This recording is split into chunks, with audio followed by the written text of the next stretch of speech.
Welcome to this series of videos on accessibility requirements for public procurement of ICT products and services in Europe, the EN 301-549 standard.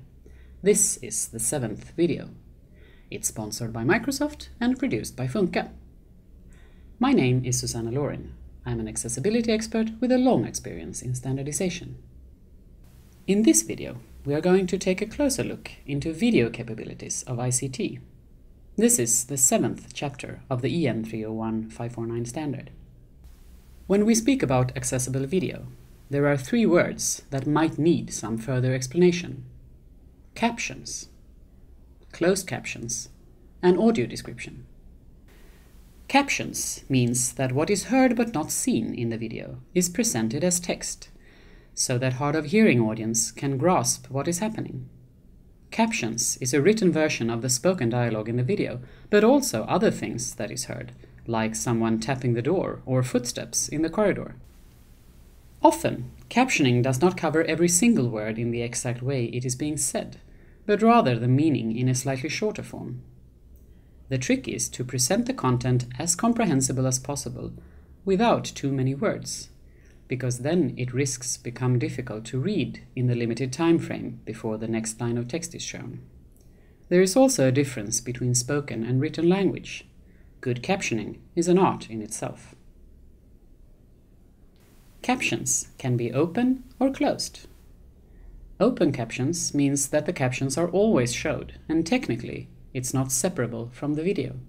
Closed captions means that the captions, which could be several in different languages, for example, are possible to present if the user chooses to activate them.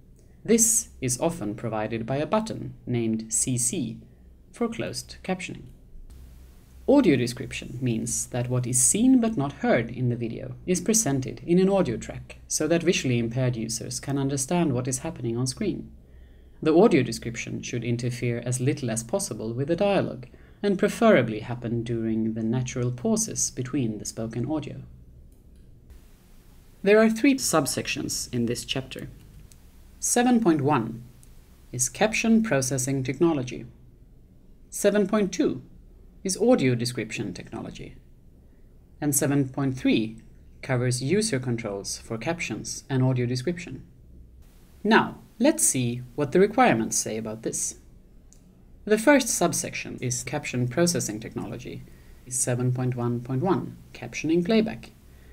When the ICT has video with closed captions, the user must have the possibility to see what captions there are, for example in different languages, and also to choose the captions that he or she wants to see. Captions may also contain information about timing, color, and positioning. This is important for users. Timing is used to synchronize the captions with what is being said in the video. Color can be used to identify who is speaking, for example. And positioning means that the captions can be showed in a way to avoid being in the way for important visual information. For example, captions are normally presented at the bottom of the screen, but when a name sign is showed in the video, the captions can be temporarily shown at the top of the video to prevent it from covering the name sign. The next part is 7.1.2, Captioning Synchronization. When the video has captions, these must be synchronized so that the audio and the corresponding captions are presented at the same time. If there is a delay in either of them, it can become very hard for the user to follow the content. On the other hand, it can be very helpful to let the captions be shown a little longer, starting at the same time as the spoken words, but letting it be shown on the screen a little longer, if there is room for it. This makes it easier for the user to read all written text, because it generally takes longer to read a text than to say or hear the same text. The third part is 7.1.3, Preservation of Captioning. When the ICT has video and audio at the same time, it must keep the caption data, even if it's converted, sent, recorded, or otherwise altered, so it can be displayed afterwards with the accessibility features intact.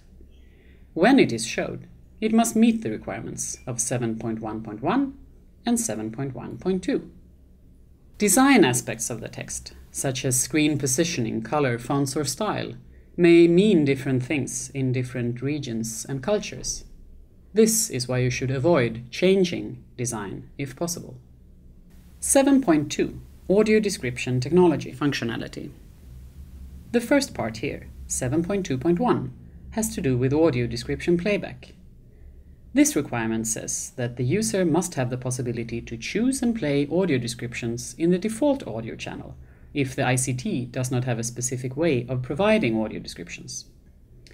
This requirement can be met by enabling the user to choose different audio tracks. If so, the video can include the audio description in the content as one of the audio tracks. Sometimes, audio description may include more information than fits the gap between dialogue. It is very helpful for the user to support this extended audio description in digital media. 7.2.2 is audio description synchronization. The audio description needs to correlate to the content in the same way the relationship between audio in the video and captions does. It all needs to be synchronized to be understandable.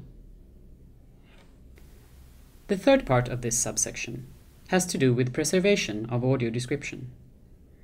If the ICT transmits, converts, or records video with audio description, the data must still be able to meet the requirements of 7.2.1 and 7.2.2. The third subsection is user controls for captions and audio description. It must be easy for the user to use captions and audio descriptions. That is why the user controls to activate them must be provided at the same level as the controls most commonly used, but only if there are software controls, not, for example, volume buttons on a phone. It is considered best practice to include additional controls for the user to choose whether caption and audio description should be turned on or off by default. Remember, video is a really good way to communicate. Many users have trouble reading text, and with an instructive video, you can also overcome some language barriers. But you need to make the video accessible for users that cannot see or hear. So captioning and audio description are important features. If you would like to know more, please have a look at our other videos. There is one video for each chapter in the standard. Thanks for watching.